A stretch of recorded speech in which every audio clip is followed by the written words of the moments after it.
on voit que les Iraniens, ils affichent leur confiance, même si la facture, elle peut être lourde. Et vous l'avez évoqué, Siavosh, avec ce péage que demandent les Iraniens. La facture de ce blocus pour les Iraniens, à combien elle se monte? La presse américaine a fait les comptes et on va le voir avec Fanny Wegscheider.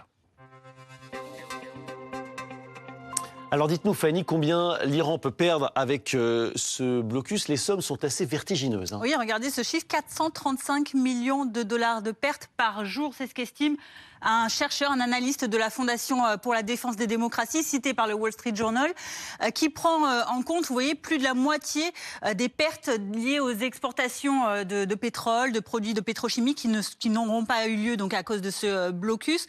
C'est évidemment beaucoup, surtout quand on considère donc les données qui ont servi à ces calculs d'estimation. Donc, on partait sur 1 million de barils exportés par jour à un prix de guerre moyen de 87 $ le baril.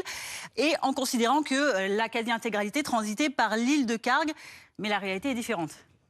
Mais depuis de la guerre, l'Iran a exporté davantage. Et c'est même enrichi. Oui, voilà, c'est ce qu'a montré notamment Kepler, l'entreprise qui cartographie les flux d'hydrocarbures dans le monde, en montrant que entre le début de la guerre et un mois plus tard, eh bien, on tournait plutôt aux alentours de 2 millions de barils de pétrole qui sont sortis d'Iran, à un prix qui avoisine d'ailleurs plutôt les 110, 120 $ le baril que les 87 qui ont été cités dans l'étude.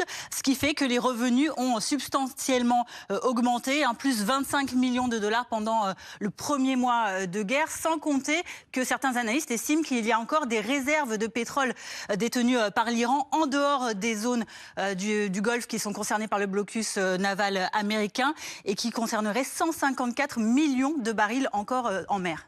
Merci beaucoup, Fanny. Nicolas Hess, on peut se dire